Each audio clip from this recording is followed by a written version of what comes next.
ہم آج یہ عہد کرتے ہیں کہ اللہ رب العزت نے ہر انسان کو آزاد پیدا کیا ہے اور آزادی انسان کا بنیادی حق ہے۔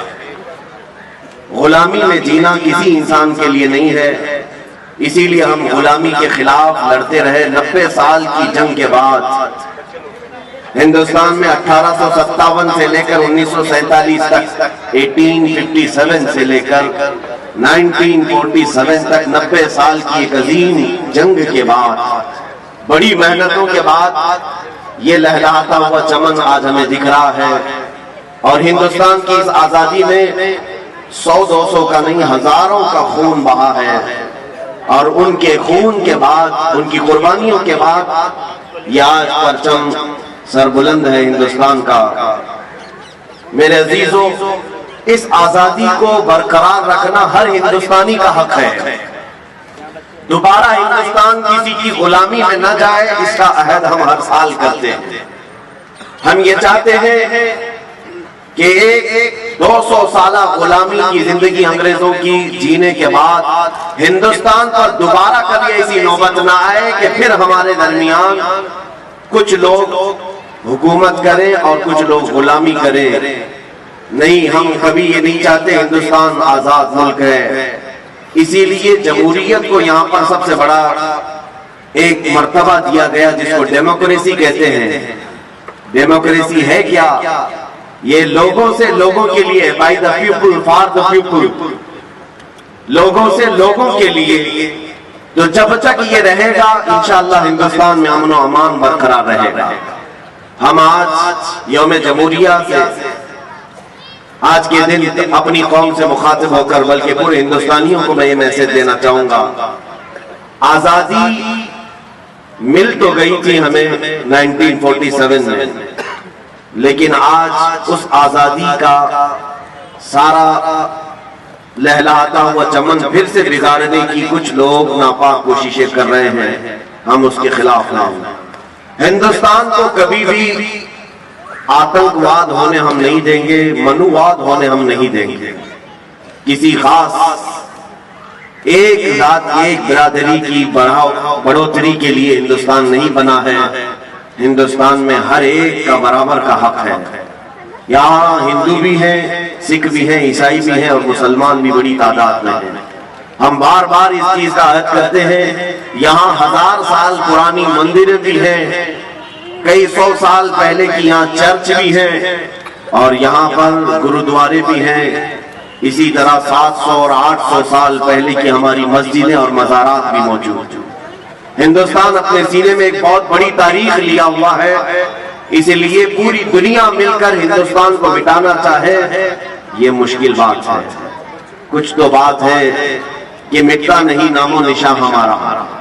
میرے عزیزوں، اسی لیے اقبال نے کہا تھا یونان و مصر اور روما سب مٹ گئے جہاں سے، باقی مگر ہے اب تک نام و نشان ہمارا، اور ہم بھول بھلے ہیں اس کی یہ گلستاں ہمارا۔ اس لیے آج میں ہر ایک سے یہ اپیل کروں گا کہ آپ ہندوستان کے لا کو پڑھیں، قوانین کو جانیں، تاکہ آپ غیر قانونی کوئی کام نہ کریں اور اپنے سامنے کسی کو غیر قانونی کام کرنے بھی نہ دیں۔ یہ کب ہوگا؟ جب ہر ہندوستانی کو معلوم ہو کہ میرے ہندوستان کے لا کیا ہیں، مجھے یہاں پر جینے کے ادھیکار کیسے دیے گئے ہیں۔ ایک بڑی بات ہے، ابھی دلی میں ایک صاحب کے ساتھ ہم بیٹھے ہوئے تھے، ان سے پوچھ رہے تھے کیا حالات چل رہے ہیں، کچھ بھی نہیں خبر ہے۔ وہ راجستھان کے رہنے والے، کسی بات کی خبر نہیں، دلی میں کیا چل رہا ہے کیا نہیں ہے، نہ کسی پروٹیسٹ کی خبر ہے، نہ وہاں کے الیکشن کی خبر ہے، کچھ بھی خبر نہیں۔ ٹھیک ہے، کوئی بات نہیں۔ ہم نے یہ بھی پوچھا کہ آپ ہندوستان میں رہ رہے ہو کہ نہیں رہ رہے ہو؟ کہا صرف ہم کھانا پکانا اور اپنی ڈیوٹی والا اتنا ہی۔ میرے عزیزوں، ہندوستان میں رہنے کے ساتھ ساتھ آپ سب کو یہ بھی معلوم ہونا چاہیے کہ ہمارے یہاں جینے کے لیے کیا ادھیکار ہمیں دیے گئے ہیں، کیسی آزادی ہمیں دی گئی ہے، ہمارے لیے کیسے لا دیے گئے ہیں، یہ ہر ایک شہری کو جاننا اس کا حق ہے۔ اور جب آپ ان پڑھ رہیں گے تو کوئی بھی آپ کو قانون کے نام پر ڈرائے گا، دھمکائے گا۔ اس لیے سب سے پہلے ہمیں ایجوکیشن کی ضرورت ہے، تعلیم کی ضرورت ہے۔ میں یہ نہیں کہتا کہ سارے لوگ لا پڑھنا شروع کر دیں، سارے کالجز میں لا ہر ایک انسان، ہر ایک شہری، ہر ہندوستانی وہ اپنے طور پر فردن چاہے تو نیٹ کے ذریعے سے بھی پڑھ سکتا ہے ہندوستان کا سنویدھان کیا ہے۔ جب آپ کو معلومات ہوگی تو آپ سنگھرش کر سکیں گے اور مقابلہ کر سکیں گے۔ جیسے کہ آج ہو رہا ہے، بہت سارے لوگ